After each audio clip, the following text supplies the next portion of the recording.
নমস্কার সকলকে, আমি সুস্মিতা। বাংলা ক্যানভাস চ্যানেলে সকলকে স্বাগত জানাই। কথাতেই আছে, আমরা বাঙালিরা মাছে ভাতে বাঙালি। আর দুপুরে ভাত পাতে বাঙালিদের যদি মাছ না পড়ে, তাহলে বাঙালিদের খাওয়াটাই জমে না, খাওয়াটা যেন অসম্পূর্ণ থেকে যায়। তাই আজ নিয়ে এসেছি পমফ্রেট মাছের একটা দারুণ স্বাদের রেসিপি। আজকে আমি দেখাবো আপনাদের লাল টকটকে স্পাইসি একটা রেসিপি। এখানে 9টা পমফ্রেট মাছ নিয়ে নিয়েছি, সেগুলোকে এখন ম্যারিনেট করে নেব। এর মধ্যে দিয়ে দিচ্ছি আমি প্রায় পরিমাণ মতো নুন, দিয়ে দেব এখানে হাফ চা চামচ মতো হলুদ গুঁড়ো, আর দিয়ে দেব হাফ চা চামচ মতো কাশ্মীরি লঙ্কার গুঁড়ো। এবার নুন, হলুদ আর কাশ্মীরি লঙ্কার গুঁড়োটাকে ভালো করে মাছের গায়ে লাগিয়ে নেব। মশলাটাকে ভালো করে মাছের গায়ে লাগিয়ে নিচ্ছি। এইভাবে নুন, হলুদ আর কাশ্মীরি লঙ্কাটা মাছের গায়ে লাগিয়ে 10 মিনিটের জন্য ম্যারিনেট করে সাইডে রেখে দেব। একটু বেশিক্ষণই মাছগুলোকে ম্যারিনেট করে রেস্টে রাখছি, যাতে নুন, হলুদ, কাশ্মীরি লঙ্কার গুঁড়ো এই সব মশলাটা ভালো করে মাছে ঢুকে যেতে পারে।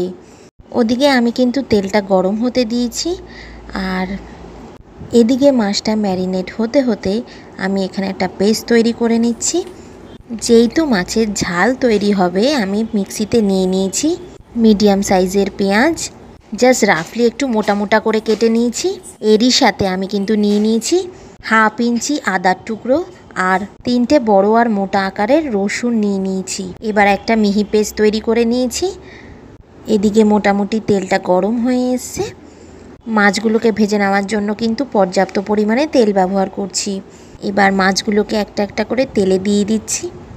এই মাছগুলো ভাজার সময় কিন্তু ভীষণ তেল ছেটকায় আর এদিক ওদিক তেলটা ছিটিয়ে আসে। আপনারা চাইলে কিন্তু ঢাকা দিয়েও এটাকে ভাজা করতে পারেন। এই মাছ কিন্তু একদম বেশিক্ষণ ভাজতে হয় না, অল্প করে ভেজে নিয়ে আমি তুলে নেব। গ্যাসের ফ্লেমটা হাইতে রাখা আছে। 1 থেকে 1.5 মিনিট একটা পিঠ মাছের ভাজা হয়ে গেলে আরেকটা পিঠ কিন্তু আমি ভাজতে দিয়ে দেব। মাছগুলো কিন্তু একদমই বেশি কড়া করে ভাজা হবে না। এক সাইডটা যেহেতু ভাজা হয়ে গেছে, এবার আমি কিন্তু উল্টে দেবো ওটাকে, আর আরেকটা সাইড আমি ভেজে নেব মাছটার। এইভাবে আমি কিন্তু দু পিঠই ভালো করে মাছটাকে ভেজে নেব। এই মাছটা যদি আপনারা বেশিক্ষণ ভাজার চেষ্টা করেন, তাহলে এই মাছের ওপরের যে অংশটা সেটা কিন্তু খুলে আসতে পারে, তাতে মাছটা কিন্তু ভালোও লাগবে না খেতে। উল্টে পাল্টে কিন্তু আমি মাছগুলোকে একটু গোল্ডেন ব্রাউন করে ভেজে নেব। বেশি কড়া করে ভাজলে মাছের স্বাদ কিন্তু নষ্ট হয়ে যাবে। একটা একটা করে কিন্তু সব মাছই ভেজে নেওয়া হবে। মাছটা কিন্তু ভাজা অলমোস্ট হয়ে গেছে। এবার আমি মাছটাকে কিন্তু তুলে ফেলবো। তুলে একটা আলাদা পাত্রের মধ্যে সব মাছগুলো যেখানে ভেজে রাখছি সেখানেই রেখে দিচ্ছি। মাছটা তুলে ফেললাম পাত্রে, সব মাছ ভাজা হয়ে গেছে। এবারে সেম তেলেই ফোড়নে দেব। এবার আমি ফোড়নে দিয়ে দেব হাফ চা চামচ মতো সাদা জিরে, দিয়ে দেব 2টো তেজপাতা। তেজপাতা দিলে রান্নায় গন্ধটা কিন্তু বেশ আসে। ফোড়নটাকে আমি 1 মিনিট মতো ভালোভাবে ভেজে নিচ্ছি, যাতে একটা সুন্দর গন্ধ আসে। ফ্লেমটাকে কিন্তু একদম লোতে রেখেছি। এবার আমি হালকা ফোড়নটাকে কিন্তু ভেজে নিচ্ছি। ফোড়নটাকে হাই আঁচে ভাজার কোনো প্রয়োজন নেই, তাহলে কিন্তু ফোড়নটা পুড়ে যেতে পারে আর রান্না থেকে কিন্তু সেই স্বাদটা আপনারা পাবেন না। ব্যাস, ফোড়নটা ভাজা হয়ে গেছে। এবার আমি দিয়ে দেব পেঁয়াজ, আদা, রসুনের যে পেস্টটা আগে থেকে বানিয়ে রেখেছিলাম সেটা দিয়ে দেব। তেলের মধ্যে এই পেস্টটাকে দিয়ে কিন্তু ভালো করে ফ্রাই করে নেব।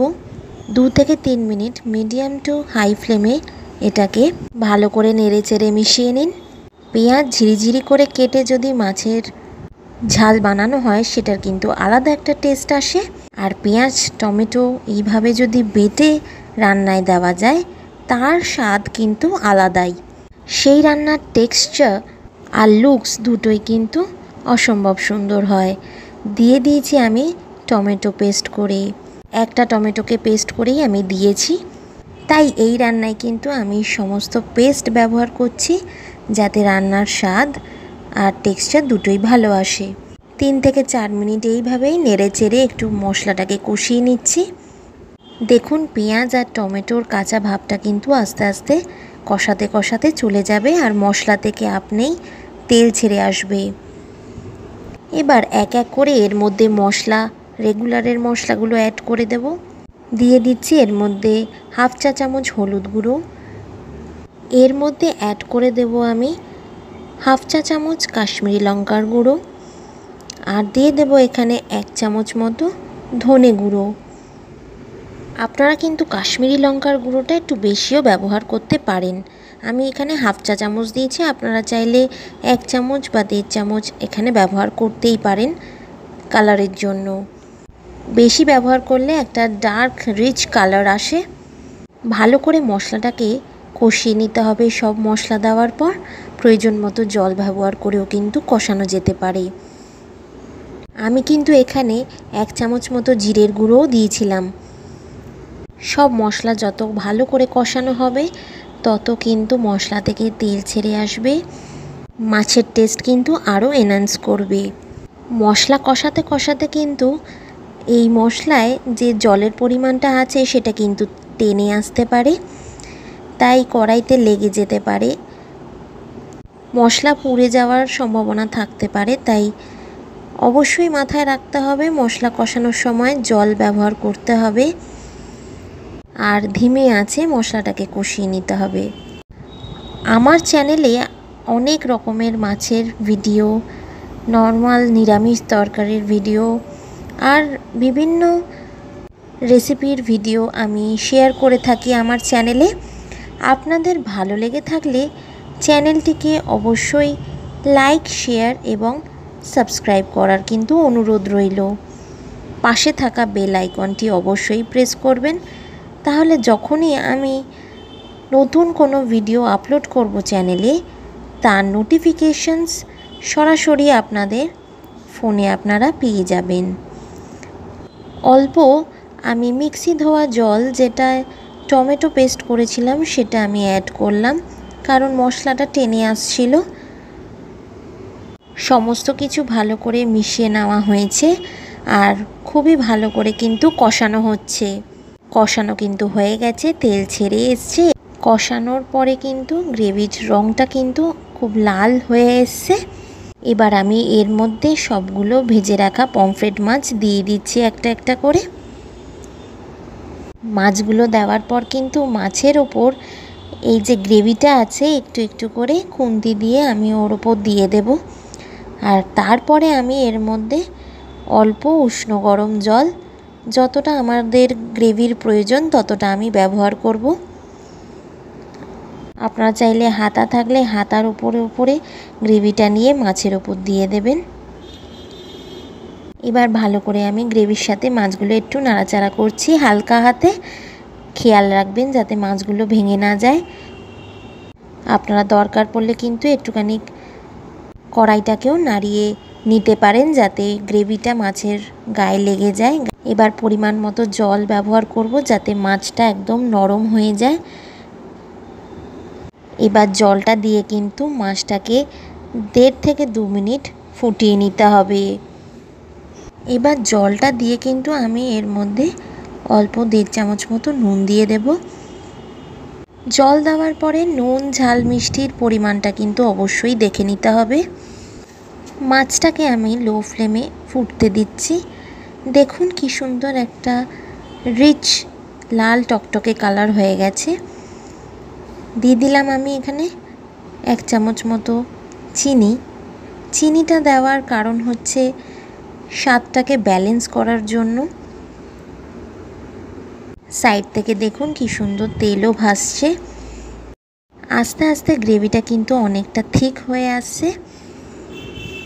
এবার আমি এটাকে আরেকটু ফুটিয়ে নেব আর 3 থেকে 4 মিনিট লো ফ্লেমে ঢাকা চাপা দিয়ে রান্না করব যাতে মাছটা একদম নরম সুসিদ্ধ হয়ে যায়। এবার 3 থেকে 4 মিনিট বাদে ফিরে এলাম। দেখুন মাছের কালারটা কিন্তু দুর্দান্ত এসেছে। এবার একটুখানি আমি নাড়াচাড়া করে নিচ্ছি মাছগুলো। দেখুন কি সুন্দর গ্রেভিটাও ঠিক হয়ে গেছে। রান্না কিন্তু অলমোস্ট কমপ্লিট।